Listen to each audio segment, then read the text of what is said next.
Lepas semayang jemaah, baru tahu tu imam tu Syiah. Tahu dulu ni. Ada buah kereng depan. Sah kena semayang mula ke tak?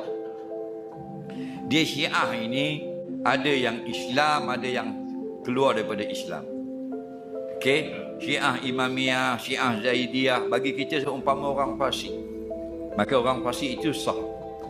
Yang tidak sah tu Syiah-Syiah yang diisytiharkan oleh Syiah sekarang sendiri, mereka ada sesat. Syiah sekarang ni Syiah Imamiyah, Syiah Zaidiyah, itu yang paling banyak di Iran, di Azerbaijan, okey, di Bahrain dan sebahagian daripada Yaman dan Oman, okey. Syiah Zaidiyah dan Imamiyah, itu tidak kufur.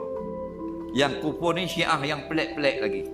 Sehingga Syiah Iran sekarang pun mengisytiharkan Syiah yang pelik ni sebagai sesat. Contoh, mereka tak terima Nabi Muhammad sebagai Nabi, mereka terima Sayyidina Ali. Itu melampau-lampau dia panggil. Adapun Syiah Imamiyah, Syiah Zaidiyah ini, mereka tak betul mana? Tak terima Khalifah Abu Bakar yang pertama saja. Dia nak Ali yang pertama, dia tak nak Abu Bakar yang pertama.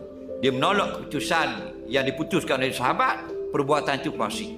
Okey, tapi yang mengatakan sepatutnya jadi Nabi ialah Ali, Jibril ni ngatuk mata, salah wahyu kepada Nabi Muhammad, Ali tak jadi Nabi, ini kufur. Kalau beginilah imamnya, maka kena semayang semula.